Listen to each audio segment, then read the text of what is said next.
नमस्कार दर्शक तथा श्रोतावृन्द, स्वागत छ तपाईलाई नेपाली कथाको यो नयाँ भिडियोमा।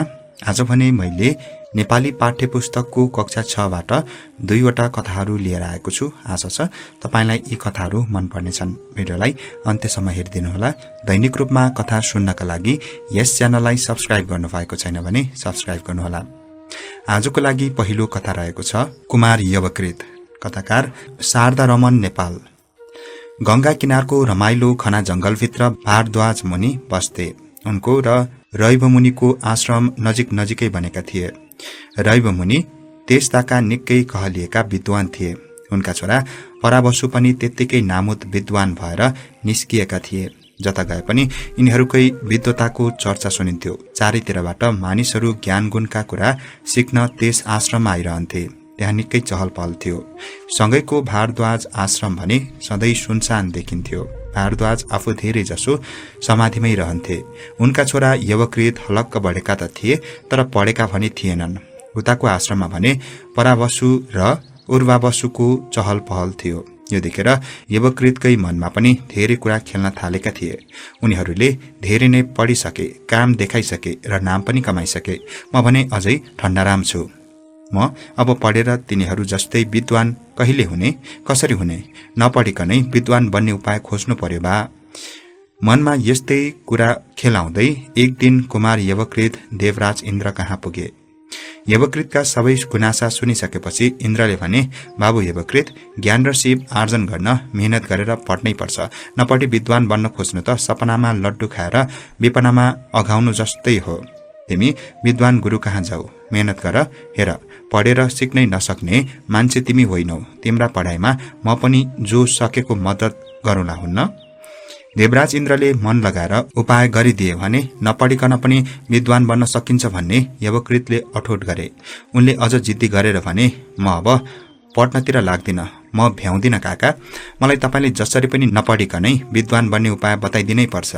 इन्द्रले विभिन्न उदाहरण दिएर पटक पटक सम्झाई बुझाई गर्न खोजे, तर उनको जिद्दी झनझन बढ्दै गयो। आखिरमा उनले इन्द्रका ढोकामा अनसन नै सुरु गरे। कुमार यवकृत बिहान सबेरै गंगा स्नान गर्न जान्थे। स्नान सकिएपछि फर्केर इन्द्रका ढोकामा आई रात दिन कष्ट देखाएर पसार परिरहन्थे। यवकृतको हट देखेर देवराज इन्द्र हैरान भए। सुरुमा 1-2 दिन त उनले केही सोच्नै सकेनन्। तेस्रो दिन उज्यालो हुनुभन्दा अगाडि नै इन्द्रले आफ्ना कपाल र दारी जुङ्गामा सेतो दले। उनले झुत्रै झाम्रे कपडा लगाए। एकजना समाजसेवी बुढा मान्छेको भेष बनाएर बिहानै सुटुक्क गंगाको किनारमा बसे। कुमार यवकृत गंगा स्नान गर्न जाँदा त्यहाँ किनारमा एकजना बुढा मान्छेलाई देखे। ती बुढा मान्छे आफ्ना मुठीमा बालुवा उठाउँदै गंगाको पानीमा फ्याँक्दै गरिरहेका थिए। बुढा मानिसलाई आदर गर्नुपर्छ भन्ने जानेका कुमार यवकृतले दुवै हात जोडेर भने, प्रणाम हजुर बुबा, आशीर्वाद बाबु। पिलिक्क हेरेर मुस्कुराउँदै बुढा मान्छे फेरि आफ्नो काममा लागे। बुढा मान्छेको काम हेरेर मनको खोलदोली रोक्न नसकी कुमार यवकृतले नजिकै गएर सोधे, यसरी गंगाको पानीमा एक मुठी बालुवा फ्याँकेर के फल मिल्छ हजुरबा? प्रश्न सुनेर पहिले त बुढा मान्छे खित्का छाडेर हाँसे। उनले भने, बाबु, यो त अकलको कुरा हो। हेर्नुस् न, यहाँ एउटा पुल नहुनाले बटुवाहरूले धेरै दुःख पाएका छन्।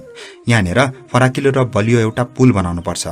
त्यसपछि बटुवालाई गंगा पार गर्न सजिलो हुन्छ र मेरो नाम पनि चल्छ। म यो बालुवा नदीमा फ्याँकेर एउटा भव्य पुल बनाउन लागेको छु।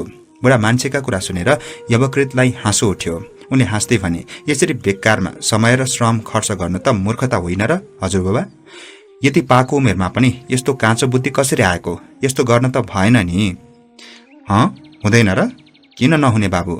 बुढा मान्छेले गम्भीर बन्दै भने, बाबु, हिजो मात्रै मैले सुने एकजना यवकृत नामका होनहार कुमार केही दिनदेखि इन्द्रका ढोकामा अनसन बसेर विद्वान हुन कसिनु भएको छ रे। विद्वत समाजमा हुर्केका कुमार यवकृत त्यत्तिकै कुरै नबुझी अनसन बस्नु भएको होला त? अनसन बसेका भरमा नपढिकनै मानिस विद्वान बन्न सक्छ भने यसरी बालुवा फ्याँकेर गंगामाथि किन पुल राख्न सकिन्न? म त आँट गरेरै लागेको छु बाबु। बुढाका कुरा सुनेर यवकृत झस्किए। उनलाई यी बुढा मान्छे इन्द्र नै हुन् कि जस्तो पनि लाग्यो। यसबारे बढी सोधखोज नगरी उनी खुसुक्क नदीमा ओर्ले। त्यसपछि नुहाए, कपडा फेरे र मेहनत गरेर पढ्ने अनि विद्वान बन्ने संकल्प लिएर फटाफट गुरुकुलतिर लागे। कथा कुमार यवकृत। कथाकार शारदा रमन नेपाल। त्यसैगरी अर्को कथा रहेको छ चम्किला अनुहारहरू। कथाकार अनन्त वाग्ले। मालाखर्क घरहरूको माला जस्तै थियो। त्यति सुन्दर गाउँभित्र ढुङ्गे छाना भएका दुई घरहरू बीचको मेलमिलाप गजबको थियो। दुवै घरका पाका मान्छेदेखि साना नानीसम्म पनि असाध्यै मिल्थे। वल्लो घरको सुखमा पल्लो घर मुस्कुराउँथ्यो, पल्लो घरमा दुःख पर्दा वल्लो घर दिगदार बन्थ्यो। दुवै घरका परिवारमा वल्लो घरकी गरिमा र पल्लो घरकी मालिका मिल्ने साथी हुन्। लाग्थ्यो यिनीहरूको त मन मुटु नै एउटै छ। उस्तै उमेर, उही कक्षा अनि एकै थालमा खाँदै हुर्केका यिनीहरूका मित्रता रहर लाग्दो थियो। एउटी बिना अर्की एकछिन पनि बस्नै सक्दैनथे। एक दिनको एउटा घटनाले भने ती दुई घरको मिलापमा हलचल ल्यायो। भयो के भने सबैजना काममा गएका थिए। गरिमा पनि गाई चराउन गएकी थिए। गाईले सँगैको मालिकाको बारीमा लहलहाइरहेका हरिया र कलकलाउँदा मकैका बिरुवा सखा पार्यो। मालिकाका बुबाले बारीमा मस्त मकै खाइरहेको गाई देखे। गोठालो लागेकी गरिमाको अत्तो पत्तो थिएन। मालिकाका बुबा सुरुमा त पशुले गरेको जे हुनु भइहाल्यो भन्नै सोच्दै थिए। आधा पाटो मकै खाइसक्दा पनि थपाउन कोही नआएको देख्दा भने उनलाई झनक्क रिस उठ्यो। उनले काठको टेउको टिपेर प्रहार गरे। टेउकाले गाईको पेटमै लाग्यो। गाई रन्थनियो। त्यो बाँ कराउँदै गोठतिर दगुर्यो। साँझ सबैजना कामबाट फर्किए। गरिमाका गाईले मकै खाएको विषयमा मालिकाका घरमा चर्का चर्की सुनियो। मालिकाकी आमा भनिरहेकी थिइन्, हाम्रो पनि वर्ष दिन खाने बाली हो। बसा पालेपछि राम्ररी बाँच्न पनि त सक्नु पर्यो नि, केटाकेटीका भरमा छोडेर हुन्छ। मालिकाकी आमाको च्याठिएको आवाज सामुन्नेको गरिमाको घरमा नठोक्किने कुरै भएन। गल्ती आफैबाट भएकाले गरिमाका बुबा आमा केही नबोली बसिरहे। गरिमा त डरले थोरथोर थिइन्। आमा बुबा पनि उनले गाई राम्ररी नहरेको भनी छपारिरहेका थिए। गरिमाको परिवारले नोक्सान अनुसार हर्जाना तिर्ने विचार गरे। भोलिपल्ट पो यो घटनाले ठूलो रूप लिन पुग्यो। जब गरिमाको गाई तुहियो। 9 महिनाको ब्याउनु पर्ने गाईले 4 महिनामै बाछो जस्तो आकृति र रगतका फाल्सा खसाल्यो। सुरुमा त गरिमाको परिवारलाई थाहा थिएन। पछि मालिकाका बुबाले अघिल्लो दिन गाईलाई ठेउकाले हानेको कुरा एकजना गाउँलेले बताइदियो। यो थाहा पाएपछि उनीहरूले साह्रै चित्त दुखाए। फेरि चर्का चर्की भयो। हात हालाहाल हुन भने छिमेकीले रोके। यो घटनापछि गरिमा र मालिकाका आमा बुबाहरूको एक आपसमा बोलचाल बन्द भयो। अब त्योसँग नहिटो नि, गरिमाले गर्दा यो सबै भएको हो। मालिकाकी आमाले चेतावनी दिइन्। मालिकालाई नरमाइलो लाग्यो, तर आमाको कुरा काट्ने हिम्मत आएन। गरिमाकी आमाले पनि मालिकासँग बस उठ नगर्न भनिन्। गरिमालाई आमाका कुराले झनक्क रिस उठ्यो। आफ्नै मुटु हुत्तिएर बाहिर निस्के जस्तो भयो, तैपनि उनले जवाफ फर्काइनन्। त्यस दिन गरिमा र मालिका दुवै गरौं मन मुटु लिएर विद्यालयतिर लागे। सधैँझै हात समाउँदै र अङ्कमाल गर्दै होइन, दुईजना एक्ला एक्लै। गरिमाले मनभरि कुरा खेलाउँदै बिस्तारै पाइला चालिरहे। साँच्चै मालिकाले अब मलाई माया गर्दैन त, नत्र किन एक्लै लम्केकी। सल्लाघारीको गहिरो काट्न साथ गरिमाले मालिकालाई देखि। मालिका एउटा सानो रुखको फेदमा बसेर सुक्क सुक्क गरेकी थिए। उसको मुन्टो निहुरिएको थियो र आँखा उदास थिए। गरिमा पनि पक्कानिए। उसले गमलङ्ग मालिकालाई अँगालो हाले। दुवैजना केही बोल्न सकेनन्, बरु दुवै सुकसुकाउन थाले। दुवैजनाका आँखा रसाए र तिनका चेपबाट बिस्तारै आँसुले बाटो लियो। केही बेरसम्म दुवै एक अर्काको अँगालोमा कसिरहे। आमा बुबा जेसुकै गरून्, गाईलाई ठिक भइहाल्छ नि, हामी त उस्तै हुनुपर्छ है, मालिकाले मधुरो स्वरमा भने। मेरो बुबाले गाईलाई नोक्सानै पार्न त खोज्नु भएको होइन रे, थपाउँदा लाग्न पुग्यो भनेर दुःख मान्दै हुनुहुन्थ्यो। फेरि जान तिमीहरूले पनि गाई बारीमा ल्याएका होइनौ, बित्थामा नराम्रो भयो। म पनि तिमीलाई यही भन्न खोज्दै थिएँ। गरिमा पनि सम्हालिँदै बोली, म तिमीलाई उस्तै माया गर्छु, अझ बढी माया गर्छु। जे भयो सकियो। अनि दुवैजना सधैँझै हात समातेर विद्यालयतिर लागे। गरिमा र मालिकाको मिल्ती उस्तै भए पनि दुवैका आमा बुबाको भने एक आपसमा बोलचाल बन्द भयो।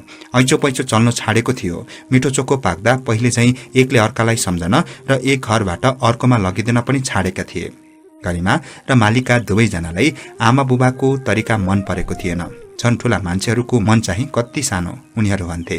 उनीहरू चाहन्थे आमा बुबाको बोलचाल होस्, मिल्ती होस्, पहिले जस्तै सम्बन्ध सुमधुर होस्। घण्टा दिन र साता हुँदै केही महिना बिते। गरिमा र मालिकाका आमा बुबाहरू पनि एक आपसको मिलेमतो टुटेकोमा नरमाइलो मान्न थाले। केटाकेटीले हेरेका पशुले गरेको विराममा पनि म कति आवेशमा आएछु है। त्यस दिन एक दिन आमासँग बुबा पछुताइरहनु भएको मालिकाले सुनिन्। गरिमाका आमा बुबा नराम्रो मान्छे त होइनन्, केही चीज पैँचो लग्यो भने कति हत्तारिएर तिर्न आइहाल्थे। दिएर बिर्सने तर लिएर कहिल्यै नबिर्सने बानीका यस्ता मान्छे कहाँ पाउनु। आमाले पनि गरिमाका परिवारको झनै प्रशंसा गरिन्। हाम्री मालिका कुन, उनीहरूका गरिमा कुन, उनीहरू मालिकालाई पनि आफ्नै छोरी जस्तो गर्थे। बाबुआमाको कुराले मालिकाको मनमा ठूलो खुसी सलबलायो। गरिमाका बुबाले पनि त खेतमा सबै खेतालाहरूको अघिल्तिरै भनेथे, आखिर हामी दुवै गरी खाने परिवार हौं, सँगै भएपछि कहिलेकाहीँ यस्तो हुनु ठूलो कुरा होइन। दिललाई पहाड बनाउनेहरूले जेसुकै भनुन्, तर हामी उनीहरूको नराम्रो सोच्नै सक्दैनौ। त्यही बेला गरिमाकी आमाले पनि थपेकी थिइन्, कृषिमा केही नयाँ बोट बिरुवा आयो कि उनीहरूले हामीलाई नै ल्याइदिन्थे। बित्थामा सानो न्युले नराम्रो मात्रै भयो, हाम्रो गाई फेरि ब्याउने भइहाल्यो। त्यति बेला सिरान घरेका खेतमा भेला भएका सबै खेतालाले पनि हामी आफ्नो गरी खाने नै यसरी फुट्यौं भने त कसरी उभो लाग्ला यो गाउँ भन्दै किन्न मन पारेका थिए। त्यसै दिनको खाजा खाने बेला छापका कुलानन्द काकाले भनेको कुरा भने अझै घत लाग्दो थियो। यो सम्झँदा गरिमा अहिले पनि दङ्ग पर्छिन्। काका कुलानन्दले भनेका थिए, यी ठूला भनाउँदा बाउ बाउ र आमा आमा नबोलेका त हुन्ने, ज्यानले ठूला चित्तले साना, तिनका छोराछोरीबाट पो सिक्नु छ त हामीले। हेरेर तिनको मिल्ती, यति विधि मिलेर काम गर्छन् ती। एउटीलाई हाँच्यो आए पनि अर्कीसँग सोधेर मात्र गर्छन् जस्तो छ। सम्बन्ध भनेको त यस्तो पो बाबै, काका कुलानन्दले थपेका थिए। एकै ठाउँ भएपछि कहिलेकाहीँ भाँडा पनि बच्छ, यस्तै हो। आखिर छोरीहरूलाई हेरेर पनि यिनीहरू नमिले सुखै छैन। आज त जतिसुकै अबेर होस्, सबै कार्यक्रम नसकिएसम्म नजाने है गरिमा। विद्यालयमा पुस्तक मेलाको दिन मालिकाले भने। हुन पनि त्यस दिन विद्यालयमा निकै रमाइलो थियो। कविता हाजिरी जवाफ, कथा वाचन, निबन्ध लेखन अनि पुस्तक प्रदर्शनी। थरी थरीका किताब हेर्दै, छान्दै र पढ्दै सबैजना रमाइरहेका थिए। साँझ अबेरसम्म पनि छोरीहरू नफर्केपछि घरतिर भने सोधीखोजी हुन थाल्यो। चितुवाको बिगबिकी छ गाउँमा, जानुस् लिन। गरिमाकी आमाको बोली भुइँमा के खसे थियो, उनका बुबा गरिमालाई लिन भनी हिँडे। सल्लाघारीको गहिरामा मलिकाका बुबा पनि विद्यालयतिरै गइरहेका भेटिए। दुवैजना नबोली नबोली अघि बढिरहे। अलि पर पुगेपछि हात समातेर हाँसी हाँसी फर्किरहेका गरिमा र मालिकालाई उनीहरूले देखे। छोरीहरूका हँसिला मुहार देखिरहेका बुबाहरूका आँखा एक आपसमा जोत्न पुगे अनि अनायास दुवै मुसुक्क हाँसे। हामी मात्र त नबोलेका रहेछौं नि, छोरीहरू त उत्तिकै रहेछन्। गरिमाका बुबाले लजाउँदै मुख फोरे। तेल पानी एकै, पिना बाहिर भनेको यही त हो नि। कहिले बोल्न पाइएला जस्तो गरी उभिएका मालिकाका बुबाले पनि भनिहाले, केटाकेटी भनेका साँच्चै निर्दोष हुँदा रहेछन्। के को इख, के को रिस, बित्थामा हामी मात्र। बुबाहरूको बोलचाल भएको खुसीमा गरिमा र मालिकालाई खुट्टा भुइँमा छन् कि छैनन् जस्तो भइरहेको थियो। चारैजना कुराकानी गर्दै घरतिर लागे। घर नजिकैको पिपलको फेदमा छोरीहरू र छोरीहरूलाई लिन गएका बुबाहरूलाई हेर्दै गरिमा र मालिकाका आमाहरू पर्खिरहेका थिए। त्यहाँ पनि कस्तो भएछ भने गरिमाकी आमा यसो पिपल चौतारीतिर निस्केर के चिहाउँदै थिइन्। मालिकाका आमा पनि त्यहाँ आइपुगेछन्। दुवैलाई असजिलो असजिलो लागेछ। गरिमाका आमा पिपलको फेदमा दायाँतिर बसेछन्, मालिकाकी आमा बायाँतिर। अलि बेरमा हँसिलो अनुहारका छोरीहरू अघि लगाएर मुस्कुराउँदै बुबाहरू पिपल चौतारीमा देखा परे। छोरीहरू त मिल्थे नै। बुबाहरूको पनि बोलचाल भएको आमाहरूले चाल पाए। ए, हामी मात्र किन नबोली नबोली भित्रभित्रै जलिरहने मलिकाकी आमा? गरिमाकी आमाले भनिन्, मेरो पेटमा त नराम्रो केही छैन है अब। मलाई पनि त कहिले बोल्नु भइरहेको थियो नि दिदी, मालिकाकी आमाले भनिन्। आवेशमा जुन बेला जे भयो सकियो, सधैँलाई एक लिएर किन हुन्थ्यो? दुवै आमाहरूको अनुहारमा अनौठो मुस्कान थियो। बुबाहरू त झन खुसी छँदै थिए अनि गरिमा र मालिकाको मिल्ती त सधैँ उस्तै नै थियो। यति बेला भने तिनका अनुहारमा विशेष ज्योति जगमगाइरहेको थियो। जुनेली रातमा चम्किरहेका 6 जनाको अनुहार बिस्तारै तिनै ढुङ्गे छानाका दुई घरतिर बाँडिए। पिपलका पातहरूबाट खुसीको एक झोंका मधुर हावा सुस्तरी माला खर्कतिर लाग्यो। कथा चम्किला अनुहारहरू, कथाकार अनन्त वाग्ले। यो सँगै आजका सम्पूर्ण कथाहरू सकिएका छन्। तपाईलाई के कस्तो लाग्यो? भोलिको भिडियोमा सोही पुस्तकको अन्य कथाहरू अवश्य लिएर आउनेछु भन्दै लागौं हिजोको भिडियोमा सोधिएको गाउँ खाने कथातर्फ। हिजोको भिडियोमा मैले सोधेको गाउँ खाने कथा रहेको थियो, हिट पुटके चुला जाउँ के हो, र यसको सही उत्तर हो लोटा वा कसौडी। लागौं आजको गाउँ खाने कथातर्फ। आजको गाउँ खाने कथा रहेको छ, हेरे दुईटा नहेरे एउटा के हो। प्रश्न एकपटक फेरि, हेरे दुईटा नहेरे एउटा के हो? यस प्रश्नको उत्तर तपाईलाई थाहा भए कृपया कमेन्टमा उल्लेख गर्नुहोला भन्दै लागौं हिजोको भिडियोमा कमेन्ट गर्नुहुने दर्शक श्रोताज्यूको नाम अनि कमेन्ट वाचनतर्फ। अञ्जली राईज्यू लेख्नुहुन्छ धेरै राम्रो कथा अनि जमिन सरको स्वर त्यत्तिकै मिठो भन्नुहुन्छ, धन्यवाद। युजर XSज्यू लेख्नुहुन्छ साह्रै राम्रो कथा।